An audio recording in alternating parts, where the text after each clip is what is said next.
അപ്പൊ ശരിയപ്പോ സാറ് ഞങ്ങൾ പറഞ്ഞ കാര്യങ്ങൾ പരിഹരിക്കണം. ഇലക്ഷൻ കഴിഞ്ഞാൽ ഞങ്ങൾക്ക് മന്ത്രിയായിട്ട് വരണം. ഞങ്ങൾ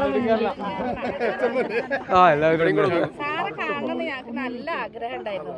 അതുകൊണ്ട് ഞങ്ങൾ കാര്യങ്ങൾ നല്ല ധാരണയിൽ തന്നെ എത്തിപ്പെടണം. ഞങ്ങൾ സമയമാണ് ഞങ്ങൾ പറയാതെ നിങ്ങളുടെ കാര്യം എപ്പോഴും പറയണ ആളാ.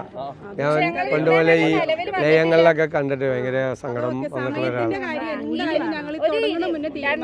2021 ഞങ്ങളെ ഒന്നും കൂടി പറഞ്ഞിട്ട് പോവാ. ഒന്ന് മിനിമം വേജിൻ്റെ കാര്യം, 2 സമയക്രമീകരണത്തിൻ്റെ കാര്യം, 2 ഈ ബോണസിൻ്റെ കാര്യം, അതിൽ ലയങ്ങളുടെ കാര്യം, പിന്നെ ചികിത്സയുടെ 5 കാര്യം.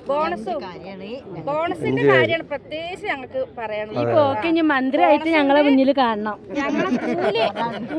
കൂലിന്റെ കാര്യം ഞങ്ങൾക്ക് പ്രത്യേകിച്ച് ഞങ്ങളെ മുന്നിൽ ആദ്യമായി കാണേണ്ടതാണ്. എല്ലാ സാധനത്തിന്റെ വിലയൊക്കെ നമുക്ക് അറിയണല്ലേ. PLC കൂടാതെ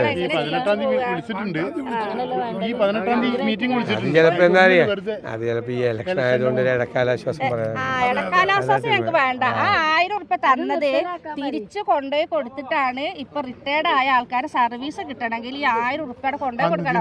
അങ്ങനത്തെ തട്ടിപ്പ് അന്ന് ചെറിയ പ്രശ്നം വന്നപ്പോ ഈ ഓണത്തിന് ആനുകൂല്യം ഇല്ലാത്തപ്പോ ഒരു ഇടക്കാല ആശ്വാസമായിട്ട് ചെറിയ പൈസ കൊടുത്തു. അതേ മറിക്ക് തിരിച്ചു കൊടുക്കാൻ എന്തൊരു മര്യാദ. വേറൊരു ചെറിയ പ്രശ്നം, ഈ HML 290 സർവേ നമ്പറിലെ ഈ ലൈഫിന്റെ ഭവനങ്ങളൊന്നും കിട്ടാത്തൊരു HML സ്റ്റേ, അത് ലൈഫായിട്ട് ഇത് മിക്സ് ചെയ്തുകൊണ്ടാണ് അത് നമുക്ക് മാറ്റാതെ. ഞാനത് നോക്കിയിട്ടുണ്ട്.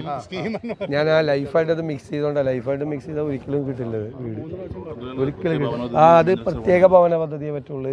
ലൈഫായിട്ട് കൂട്ടിയാൽ നിങ്ങൾക്ക് എങ്ങനെ കിട്ടണം? ഈ പഞ്ചായത്ത് ഇപ്പോൾ പ്രസിഡന്റ് ചേർന്ന് നടക്കുമോ? നിങ്ങൾക്ക് 200 പേർക്ക് വീട് ആകെ 5 കൊല്ലം അത്രയൊക്കെ കൊടുക്കാൻ പറ്റുള്ളൂ ഒരു പഞ്ചായത്തിൽ.